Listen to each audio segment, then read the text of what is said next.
இயேசுவின் அன்பில் நிலைத்திருக்கும் சகோதர சகோதரிகளே, இன்று இறையிறக்க ஆண்டவரின் திருப்படம் குறித்து காண இருக்கிறோம். மறக்காமல் நம்ம வீடியோவை லைக் பண்ணிக்கோங்க, நம்ம சேனலை சப்ஸ்கிரைப் பண்ணிக்கோங்க. 1931 புனித பவுஸ்தினாவுக்கு இயேசு கிறிஸ்து தோன்றினார். அவர் புனித பவுஸ்தினாவிடம், நீ காண்கின்ற காட்சியை ஒரு படமாக வரை என்று கட்டளையிட்டார். புனித பவுஸ்தினாவும் காலதாமதமின்றி சிறந்த ஓவியரை கொண்டு இறையிறக்க ஆண்டவரின் திருப்படத்தை வரைந்து முடிக்கிறார். இந்த திருப்படமானது அழகுற அமைந்துள்ளது. இத்திருப்படத்தில் உள்ள முக்கிய அம்சங்கள் குறித்து இந்த வீடியோவில் பார்க்க இருக்கிறோம். மறக்காமல் சப்ஸ்கிரைப் பண்ணிக்கோங்க. இறையிறக்க ஆண்டவரின் திருப்படத்தில் இயேசு வெண்ணிற ஆடையில் தோன்றுகிறார். இந்த வெண்ணிற ஆடையானது குருத்துவத்தை குறிக்கிறது. எவ்வாறு? இயேசுவே பழிபொருளாகவும் பழியாற்றுகின்ற தலைமை குருவாகவும் இருந்து கல்வாரி பழியை நிறைவேற்றுகிறார். வியாழக்கிழமை இரவு நற்கருணையை ஏற்படுத்தி இதை என் நினைவாக செய்யுங்கள் என்று பணிக்குருத்துவத்தை ஏற்படுத்துகிறார். இயேசுவின் இந்த வெண்ணிற ஆடையானது குருத்துவத்தை குறிக்கிறது. இரண்டாவதாக, இயேசுவின் வலதுகரம். இயேசுவின் வலதுகரமானது உயர்ந்து உள்ளது. அது யாரையும் அறைவதை போன்றோ மடக்கி குத்துவதை போன்றோ அல்லது எழுதுவதை போலவோ இல்லை. மாறாக உலகத்தை ஆசிர்வதிப்பவராக இத்திருப்படத்தில் இயேசு தோன்றுகிறார். இந்த இறையிறக்க பக்தியை ஏற்றுக்கொண்டு வழியினை பின்பற்றுவோருக்கு இயேசு ஆசிர்வதிக்கிறார் என்பதை இது குறிக்கிறது.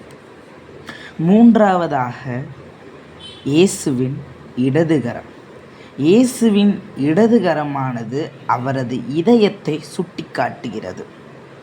வாருங்கள் எல்லோரும் என்னிடம் இளைப்பாருங்கள் என்று கூறிய அந்த இயேசுவின் கருணை தன்மையும் அரவணைக்கும் தன்மையையும் இது குறித்து காட்டுகிறது.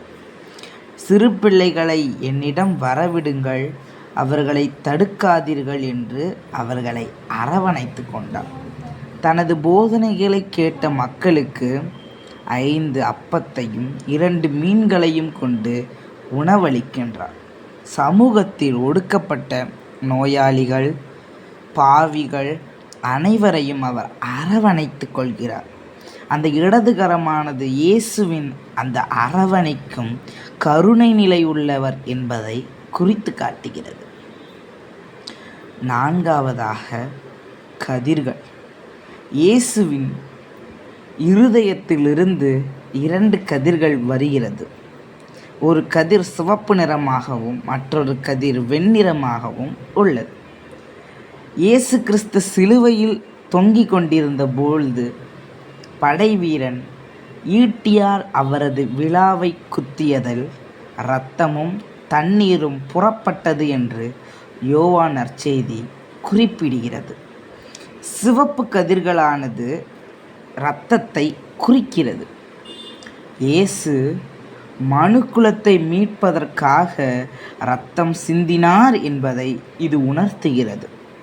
இரத்தம் மீட்பின் வரலாற்றில் முக்கிய பங்கு வகிக்கிறது. இஸ்ரேல் மக்களின் தலைமகன்களை பாதுகாக்கும் பொருட்டில் கிடாயின் இரத்தத்தை வீட்டு நிலைகளில் தெளித்தார்கள் என்பது விடுதலை பயணத்தில் குறிப்பிட்டுள்ளது. மோசே 10 கட்டளையை பெற்ற பிறகு மக்களின் மீது விலங்கின் இரத்தத்தை தெளித்து அவர்களுடன் புதிய உடன்படிக்கை செய்து கொள்கிறார்.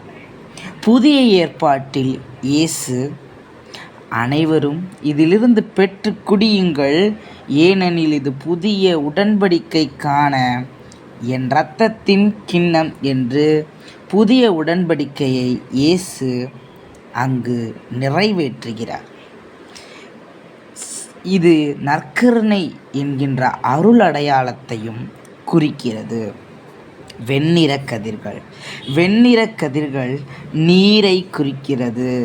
நீர் செல்லும் இடமெங்கும் செழுமையை ஏற்படுத்துவதைப் போல இயேசுவின் கருத்துக்களும் போதனைகளும் ஜெபங்களும் செல்லும் இடங்களில் செழுமை ஏற்படுகிறது. இயேசு சமாரிய பெண்ணிடம், நான் குடிக்கும் தண்ணீரை குடிப்போருக்கு தாகம் ஏற்படாது, அது அவர்களின் உள்ளத்தில் பொங்கி எழும் ஊற்றாக மாறுகிறது என்று கூறுகிறார்.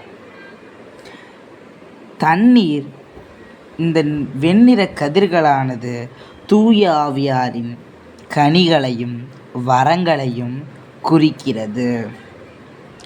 திருமுழுக்கை நினைவு கூறுகிறது. தந்தை மகன் தூய ஆவியாரின் பெயரால் நீங்கள் திருமுழுக்கு அழிங்கள் என்று இயேசு கூறுகிறார். ஒப்புரவு அருளாலயத்தையும் இது குறிக்கிறது.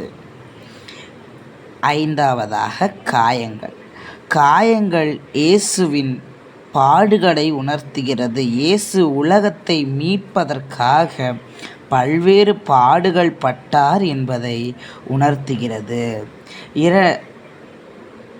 ஆறாவதாக, இத்திருப்படத்தின் கீழ் ஜீசஸ் ஐ ட்ரஸ்ட் யூ என்ற வாக்கியம் இடம்பெற்றுள்ளது. இயேசுவே, நான் உன் மீது நம்பிக்கை வைக்கிறேன் என்று இடம்பெற்றுள்ளது. என்ன நண்பர்களே, இன்று இயேசுவின் இறையிறக்க ஆண்டவரின் இந்த திருப்படம் கூறுகின்ற கருத்துக்களை கேட்டவர்களாய் ஜெபத்துக்கு செவிமடுப்போம். அன்பின் இறைவா, இத்திருப்படத்தில் குறிப்பிட்டது போல இயேசுவே, நான் உன்மீது நம்பிக்கை வைக்கிறேன். எங்களது துன்பங்களை நீர் கண்டு கொண்டிருக்கிறீர். அங்கு குத்தி கிழிக்கப்பட்ட விழாவில் இருந்து இரத்தமும் தண்ணீரும் வந்ததைப் போல எங்கள் கஷ்டங்கள் கவலைகள் அனைத்தையும் உமது விழாவிலிருந்து வந்த இரத்தத்தினாலும் தண்ணீராலும் அகற்றி விடுவீராக. எங்களை என்றும் உம்மில் நினைவு கூர்வீராக. எங்களுக்கு இந்த இறையிறக்க ஆண்டவரின் திருஜபத்தை சொல்ல ஆற்றலை வழங்குவீராக. அன்பின் இறைவா, உமது ஜபத்தில் எங்களை இணைத்திடுவீராக.